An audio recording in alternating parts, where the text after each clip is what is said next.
começar mais uma entrevista do Espiritismo BH. Esperamos que você goste.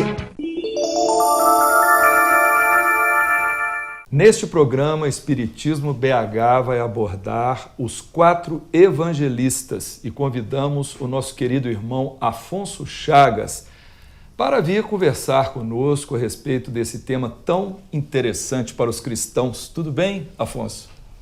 Tudo bem, Marcelo, queridos internautas. Graças a Deus, a caminhada se faz plena. Estamos buscando aquela compreensão com Jesus em torno da mensagem dele, deixada aqui na terra, apresentada pelos evangelistas. Afonso, sobre os 4 evangelistas, quem foram eles? Nós temos, depois de toda aquele componente de escolha por parte dos pais da igreja para definir os evangelhos, sobrou para a humanidade, oficialmente, o evangelho de Mateus, Marcos, Lucas e João. Mateus havia nascido na cidade de Nazaré, na Galileia. Era cobrador de impostos, chamado publicano. Marcos nasceu em Chipre, era da tribo dos levitas, não tem notícia de sua profissão, do seu trabalho. Lucas é grego, nascido em Antioquia, era médico. E João havia nascido em Betsaida, também na Galileia, e era pescador. E para os que conviveram com Jesus, como ocorreu o primeiro contato com o Mestre?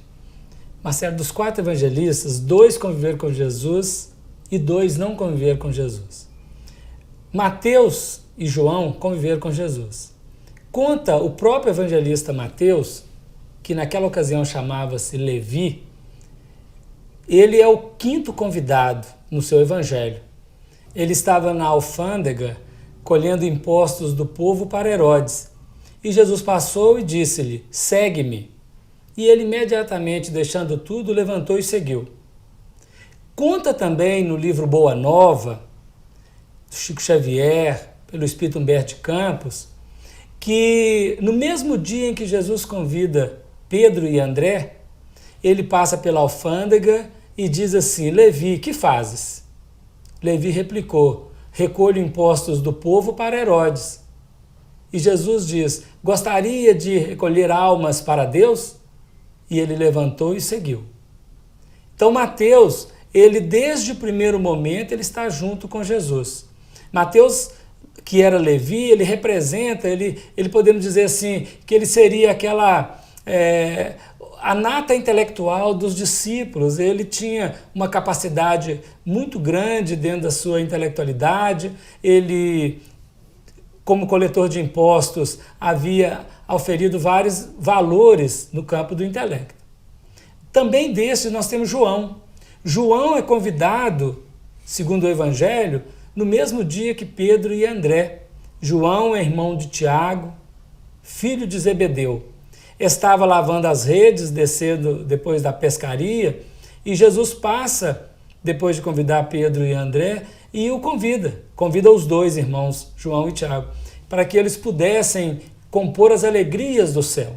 No livro Boa Nova é também retratado o dia do convite de João e de Tiago, dizendo que eles eram convidados para as alegrias do céu, ao que disseram, mestre, mestre, e foram participar com Jesus. Precisamos entender que Levi, que vai ser conhecido como Mateus, ele era irmão de Tiago menor e de Judas Tadeu. Ambos eram filhos de Alfeu e de Maria, que era uma parenta de Maria, mãe de Jesus. João e Tiago eram irmãos, filhos de Zebedeu e de Salomé, que também eram parentes de Maria. Então aquele grupo, eles eram parentes entre eles. Mas agora nós estamos no momento oficial da missão de Jesus. Eles deixam de ser parentela para serem, a partir de agora, tarefeiros, discípulos do Senhor, apóstolos, para a mensagem que deveria ser divulgada para o mundo.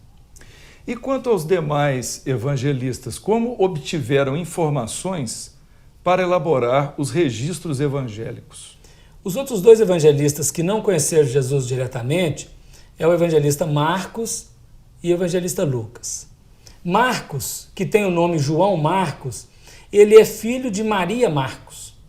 Maria Marcos é irmã de Barnabé, aquele companheiro de Paulo na primeira viagem missionária. João Marcos, ele era muito jovem e conta a tradição que a ceia, a última ceia de Jesus, foi feita na sua casa. Conta a tradição. E ele trata dele próprio no Evangelho quando ele apresenta um momento em que um mancebo, seguindo a prisão de Jesus, foi visto e estava envolto em um lençol. Ele correu, recolher o lençol e ele estava nu. É um registro que está apresentado no Evangelho de Mateus, no capítulo 14, versículo 51 em diante. Então, Marcos, desde esse primeiro momento, ele já tem contato, mas era muito novo. Quando Barnabé e Saulo de Tarso tomaram notícias das dificuldades na casa do caminho em Jerusalém, eles foram para Jerusalém e como Tiago, que era o coordenador naquela ocasião, não os acolheu como hóspedes na casa do caminho, eles foram para a casa de Maria Marcos. A casa de Maria Marcos, segundo Emmanuel, no livro Paulo Estevão, ela passou a ser um importante núcleo de debate, de discussões daqueles cristãos da primeira hora, porque dos homens do caminho da primeira hora, porque a casa do caminho estava ficando engessada nas suas estruturas, então a Maria Marcos é que cedia. E Maria Marcos, ela fazia muito gosto que o seu filho, João Marcos, seguisse a vocação e seguisse o trabalho como discípulo de Jesus. Então ela solicita de Barnabé, solicita de Saulo, e Marcos acompanha Barnabé e Saulo na primeira viagem missionária. Mas acontece que ele, ainda sendo muito novo, muito jovem, ele cansou, não conseguiu ir até o final, a primeira viagem durou 4 anos e meio, ele volta, retorna. Não vai mais nas outras viagens com Saulo, que passa a chamar Paulo. E então ele vai com o tio dele, Barnabé, para Chipre, volta para Jerusalém e viaja com Simão Pedro para a Babilônia e depois para Roma. O evangelho de Marcos, ele é tido como o evangelho de Pedro. É Pedro quem orienta João Marcos em toda a sua estrutura de conhecimento, mais literalmente. E ele, quando registra esse evangelho, ele registra o evangelho endereçado aos romanos. É um evangelho rápido, de poucos capítulos, muito direto, muito objetivo, muito pragmático à moda romana. Então Marcos conheceu o evangelho com a sua mãe, Maria Marcos, com Barnabé, com Saulo na primeira viagem, mas principalmente com Simão Pedro. Foi quem deu a ele todas as referências do evangelho, o que ele narrou. E quanto a Lucas? Lucas, Marcelo, ele era um médico e que estava sempre em viagens. E por volta do ano 42, Lucas chega a Antioquia, a cidade onde tinha um núcleo cristão, uma casa de orações, onde lá estava Saulo, Barnabé, e ele então começa a tomar contato com as lições do Evangelho, com os ensinamentos de Saulo. Saulo percebe a sua equidade intelectual, o seu amor, e começa a incutir no espírito dele toda uma informação sobre o Evangelho de Jesus, todo um processo daquilo que havia acontecido em Jerusalém, em Israel, naqueles dias de Jesus. Então Lucas, ele na véspera da viagem, ele já compenetrado destes processos todos, ele até faz uma sugestão, porque naquela época os seguidores de Jesus eram chamados homens do caminho, homens que seguiam o Messias, mas não tinham uma nomenclatura que pudesse definir. E ele sugere, então, o termo cristão, o que foi aprovado imediatamente por todos, né? Então, ou seja, o termo cristão, ele é sugerido por Lucas por volta deste ano 42, quando ele toma contato com o Evangelho e ele fica entusiasmado, digamos assim, pelo Evangelho e sugere o termo cristão. Afonso, por que os 3 primeiros evangelhos são chamados sinóticos e em que o evangelho de João difere dos demais? No capítulo do trabalho com Jesus, nós precisamos estar sempre atentos àquela questão da especificidade. A palavra sinóptico é uma conjunção de sim, quer dizer conjunto, ópticos quer dizer visão. Então, sinópticos é uma visão do conjunto, uma forma linear. Esses três evangelistas, Mateus, Marcos e Lucas, chamado evangelhos sinópticos, eles tiveram, na sua especificidade de trabalho, a função de apresentar Jesus, o pastor de Israel, na sua feição sublime, como diz Emmanuel no livro Consolador. Então eles vão narrar a história de Jesus, desde o nascimento, do batismo, os acontecimentos de forma linear até Jerusalém, até a crucifixão e ressurreição. O Evangelho de João, ele aponta para uma outra direção.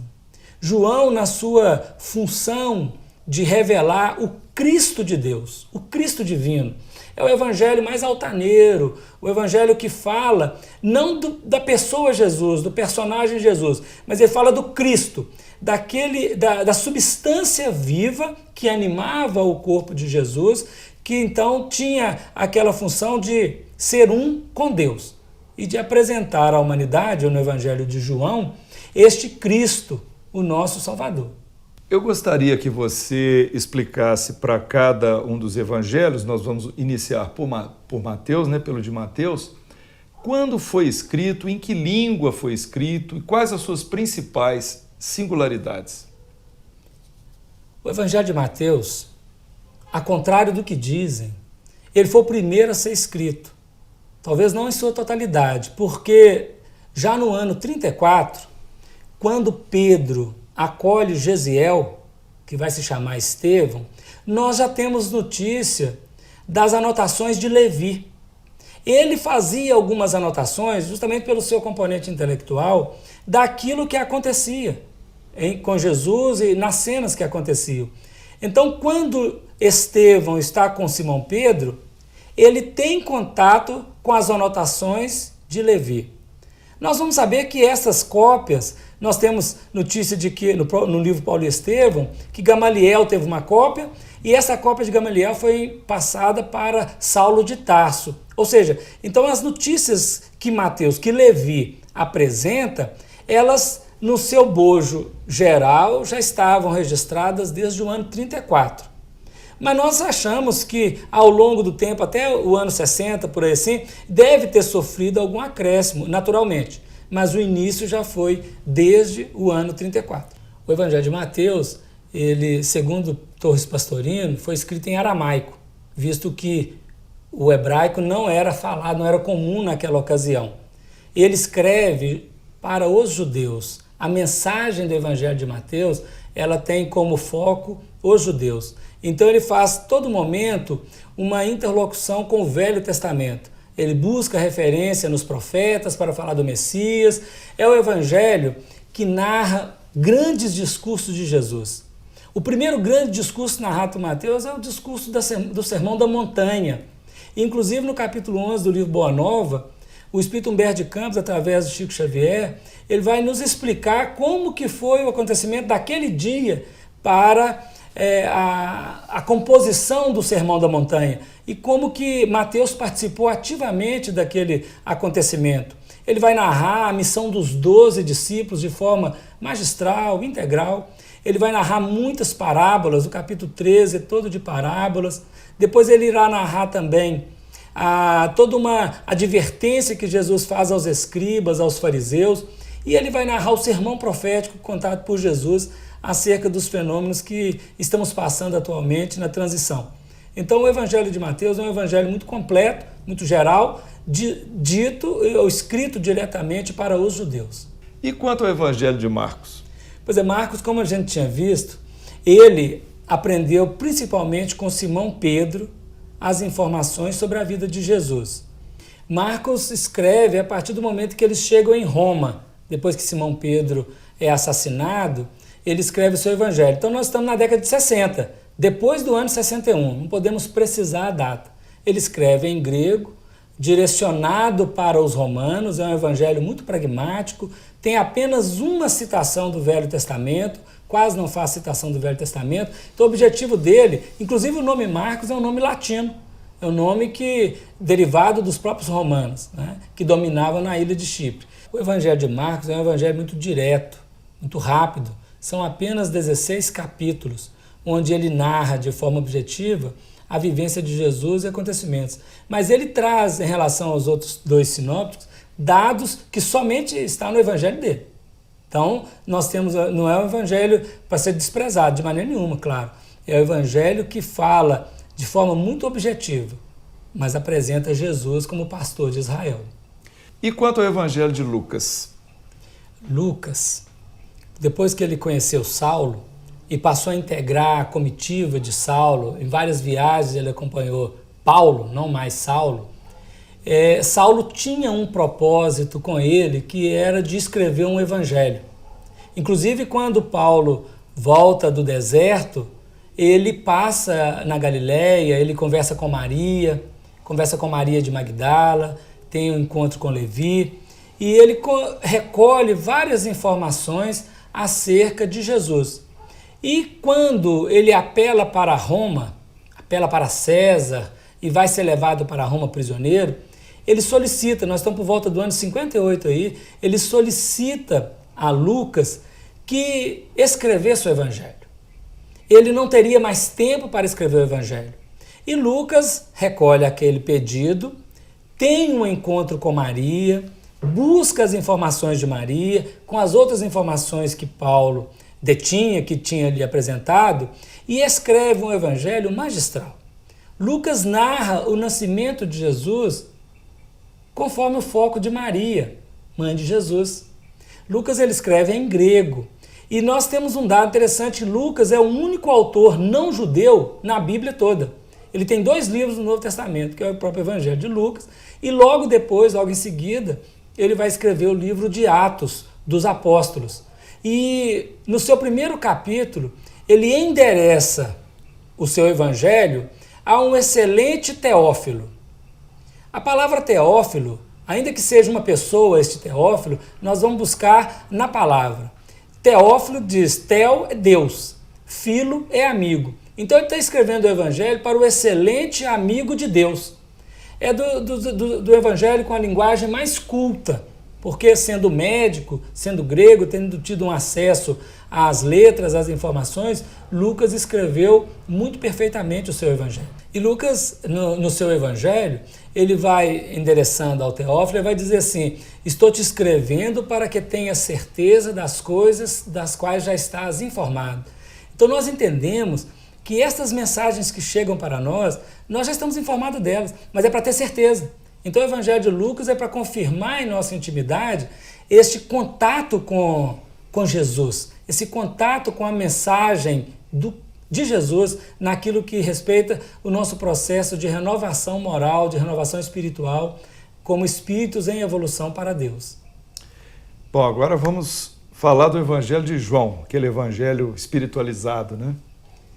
O evangelho de João já contava com uma grande idade na ocasião, porque nós estamos por volta do ano 95 a 98, ele estava na ilha de Patmos, já prisioneiro, e ele vai ter esse contato de trazer para a humanidade, no seu evangelho, o Cristo de Deus. E começa com palavras enigmáticas e maravilhosas. No princípio era o Verbo estava com Deus, o Verbo era Deus. Ele estava com Deus no princípio. E a partir daí ele vai fazer todo um cântico, toda uma informação de Jesus, não mais a pessoa agindo na terra, sim, mas o Cristo agindo através de Jesus. O Espírito crístico, coordenador do planeta Terra, governador do planeta Terra, aquele que vai revelar para todos nós Deus na sua feição mais bela, mais sublime. O Evangelho de João, ele nos toca profundamente o coração. É um evangelho escrito em grego, mas que vai definir para toda a humanidade o Cristo, aquele ser que transcendeu, que atingiu os patamares mais altos da evolução, se pudermos dizer dessa maneira, aquele que unificou com Deus. João, no seu escrito, quando ele vai se referir ao Cristo, ele apresenta 7 afirmativas do Cristo naquilo que reporta ao contexto da vida. ele diz assim: eu sou a luz do mundo, eu sou o pão da vida, eu sou o bom pastor, eu sou a porta das ovelhas, eu sou a ressurreição e a vida, eu sou o caminho, a verdade e a vida, eu sou a videira verdadeira. E tudo isso que Jesus, como Cristo, diz, eu sou, ele diz também, vós sois a luz do mundo. Quantos pães tendes? Naquilo que Jesus define como eu sou, conquistas evolutivas, ele apresenta também em outros evangelhos que nós, aqueles que o seguimos, aqueles que estamos tutelados por ele, também podemos atingir o que ele atingiu. Ou seja, as nossas possibilidades, né? As nossas possibilidades. Ou seja, ele nos convida a atingir o grau de grandeza que ele atingiu. Ele vai dizer em determinado momento, vós me chamais mestre e senhor, e dizeis bem, pois eu sou. E esse é um momento singular, porque é no momento do lava-pés. Os discípulos estavam discutindo quem era o maior no reino dos céus. E Jesus silenciosamente ouvia aquela discussão. Daí a pouco ele toma de uma toalha, cinge-se a cintura, pega a bacia d'água e lava o pé dos discípulos. A dizer e a definir que aquele que quiser ser o maior, que seja o menor. No Evangelho de João também nós encontramos o momento em que Simão Pedro, por 3 vezes, tem a oportunidade de afirmar o amor ao Cristo. É como se, naquele momento, Jesus abrisse possibilidade a Simão Pedro de reconciliar com as 3 negativas que ele havia feito no dia da prisão. O Evangelho de João conta para nós toda uma magnífica integração do Cristo com Deus. Eu e o Pai somos um. É no Evangelho de João que nós encontramos o anúncio de um outro Consolador, aquele Espírito Santo, o Espírito da verdade, que deveria chegar para a humanidade, ficar com ela para sempre, deveria ensinar todas as coisas e fazer lembrar de tudo que ele, o Cristo, já tinha dito. Então, quando o Consolador prometido apresenta a sua voz, ele está revelando ou fazendo-nos lembrar daquilo que Jesus já tinha dito. Lembrando que o Consolador é a chave que abre a porta do Evangelho. Agora, com essa relação a essa porta, tem uma passagem no Apocalipse muito bonita, quando o Cristo diz assim: eis que estou à porta e bato. Se alguém ouvir a minha voz e abrir a sua porta, entrarei em sua casa, e cearei com ele e ele comigo. Ou seja, tudo que ele disse ele diz também nós, os discípulos, somos. Afonso, então, considerando-se os inúmeros simbolismos e alegorias presentes nos evangelhos, o que você sugere ao leitor que desejar lê-los e interpretá-los? Marcelo, essa epopeia, a epopeia do Evangelho, ela começa a ser apresentada pelos Atos de Jesus no ano 30. Logo no início do ano 30, depois que Jesus é batizado por João. E ele convida os discípulos, cada um no seu posto, cada um com a sua função, delega na missão aos discípulos, cada um apresentar de alguma maneira a sua mensagem. Nós sabemos com Simão Pedro que as profecias, as escrituras são inspiradas. Os espíritos, utilizando das faculdades mediúnicas dos apóstolos, apresentaram a mensagem de Jesus. Naturalmente, ela é escrita numa linguagem, numa grafia, tem uma forma, às vezes difícil de chegar, muitos símbolos, muitas informações que, à primeira vista, nos dão assim, uma resistência, porque nós não conseguimos entender. Mas o Evangelho é aquela constituição de Deus para a humanidade. É o código, é o edifício de redenção das almas. O Evangelho, no nosso entendimento, ele precisa ser buscado mais com a alma, com o coração, do que com a razão.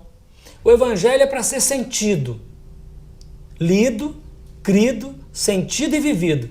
É assim que Alcione apresenta o Evangelho no livro Renúncia. Então nós entendemos que precisamos sentir. E Emmanuel nos diz que todo aquele que busca a mensagem do Mestre em espírito e em verdade, que se debruça com o coração aberto, ele consegue compreender. Mas entendendo toda essa dificuldade, a doutrina espírita surge como aquela chave possibilitando-nos compreender melhor o que Jesus falou, o que os evangelistas escreveram. E nós temos, na oportunidade, todo um esforço de corações abnegados, ensinando-nos a penetrar dentro do Evangelho, letra adentro, atingir o Espírito, porque o Espírito é que dá vida. E esses estudos desses corações abnegados, chamado de miudinho, que é uma interpretação mais profunda do Evangelho, ele nos ensina a buscar em cada informação que está no Evangelho um sentido. Por exemplo, Jesus subiu ao monte. Não vamos ficar só no aspecto literal, que Jesus subiu ao monte. Jesus elevou o padrão vibratório. Os discípulos aproximaram-se dele, não só fisicamente, mas aproximaram-se também no sentido de abrirem-se para ouvir a mensagem. E Jesus olha a multidão, vê a multidão das necessidades, das carências, das dificuldades, e então, movido na sua intimidade, ele abre a sua boca e canta a divina epopeia do Sermão da Montanha, e canta as bem-aventuranças. Ele está dessedentando corações, nada obstante dos símbolos que o Evangelho apresenta. Nós precisamos começar a buscar naquele símbolo o seu significado. Jesus caminhava, ia, voltava, vinha. Cada movimento, ele define uma expressão na nossa vida.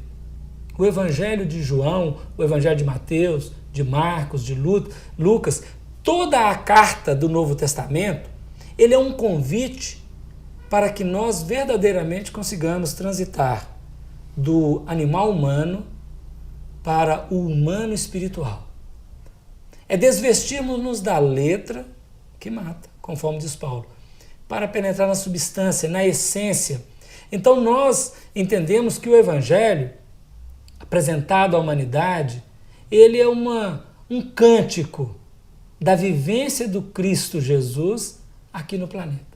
E que à medida em que nós tivermos a coragem de, amando-o, penetrarmos nessa substância, nós encontraremos aquelas respostas que temos buscado, aquelas respostas que temos muito tempo perguntado sem encontrá-las, aquelas respostas que vão descedentar a nossa alma naquilo que tange a verdade. Jesus diz assim aos judeus que criam nele: se permanecerdes na minha palavra, verdadeiramente sereis meus discípulos, e conhecereis a verdade vos fará livres. Ou seja, nós buscamos uma liberdade, e essa liberdade está no Evangelho. É preciso, queridos irmãos, Marcelo, termos aquela ousadia de alma de buscar Jesus, não como figura de personagem histórica, mas como aquele ser crístico, condutor das nossas almas de volta para Deus.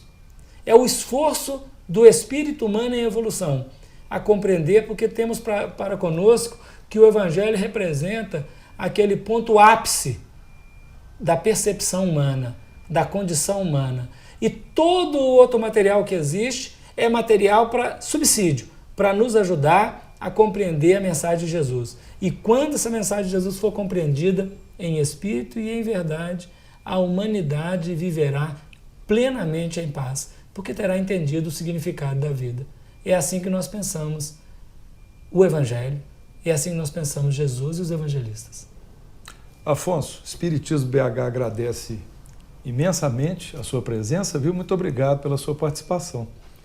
Marcelo, queridos irmãos internautas, para nós é uma alegria incomensurável poder participar desse debate, participar dessa discussão, de conhecer mais profundamente sobre os evangelistas, mas principalmente encontrar nos evangelhos aquela voz, a voz do Senhor, aquela voz suave, compassiva, enérgica, austera, que vem consolar os nossos corações, que vem nos ensinar todas as coisas. Então, agradecendo a todos, nós convidamos que o Evangelho seja, não letra apenas, mas que seja aquela nossa busca de todos os dias, aquele ponto de referência do nosso entendimento, para ajudar-nos a retornar à casa paterna com muita luz, com muita paz e pacificados, sendo um pacificador com Cristo. Muito obrigado pela oportunidade. Que Deus nos abençoe. Então, o que achou desta entrevista? Dê a sua opinião acessando o Fale Conosco. Até breve!